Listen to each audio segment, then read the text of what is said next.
Il y a beaucoup d'opportunités. Si tu veux, l'OIM travaille sur la question de l'accompagnement des femmes depuis très longtemps. Depuis très longtemps, il y a les projets idées, j'ai même vu le panneau derrière, qui accompagnent les femmes, les jeunes, à pouvoir faire de leurs idées d'entreprise, en tout cas en entreprise. Hein. Et ce que nous faisons, c'est d'accompagner la femme. Hein. Je pense que c'est l'audience féminine que je pense qu'on doit plus voir ici.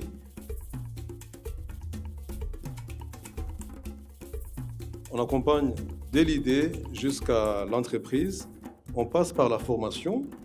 Donc, il y a les incubateurs avec qui nous travaillons. Ils vont former la personne sur, d'abord, comprendre le modèle business, comme on a dit, avoir la curiosité. Et c'est même pourquoi moi, je vais insister. Donc, si on est là, le point était sur les opportunités entrepreneuriales en digital. Vous voyez, donc, c'est d'abord amener à la curiosité auprès de vous pour vouloir savoir comment je peux avoir des solutions à mes problèmes. On avait senti que pour faire l'inclusion, par exemple, au niveau, parce qu'en tant qu'institution financière, c'est que les femmes, aujourd'hui, pour les inclure, c'est plus facile quand vous le faites à travers les groupements. Individuellement, c'est compliqué parce qu'il y a quelqu'un qui va gérer l'argent derrière et elles n'auront pas le contrôle. Donc, du coup, toutes les organisations, quand vous remarquez, préfèrent aller vers les femmes, mais dans un modèle de groupement. Et là, en ce moment, tout le monde est sûr que son argent est à l'abri de ce monsieur-là qui peut, qui peut lui dire non, on va orienter l'argent dans d'autres projets. Donc voilà, et c'est comme ça qu'on avait ciblé les groupements de femmes. Vrai, il est important de faire des plateformes individuelles, mais aujourd'hui, dans le commerce, ici au Niger, selon la vision que nous avons, les plateformes individuelles peuvent arranger un individu, mais ne peuvent pas arranger le marché.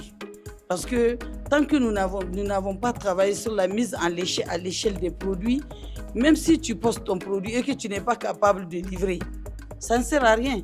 C'est des plateformes groupées ou peut-être par filière aujourd'hui qu'on doit orienter, encourager au travers des incubateurs pour qu'elles puissent dire voilà notre capacité d'offre. Prochainement, le leadership, ce n'est rien d'autre que ça. Hein?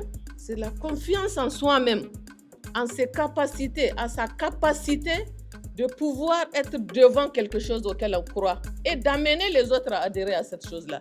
C'est très simple, ce n'est pas compliqué. Mais la confiance en soi, elle n'est pas donnée à tout le monde aussi de la même façon, elle n'est pas innée. Parfois, il faut l'apprendre.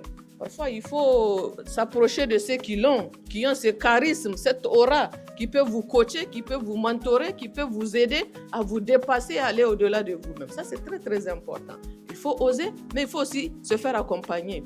Il y en a qui naissent fondamentalement, clairement, naturellement, des leaders, des meneurs de groupe.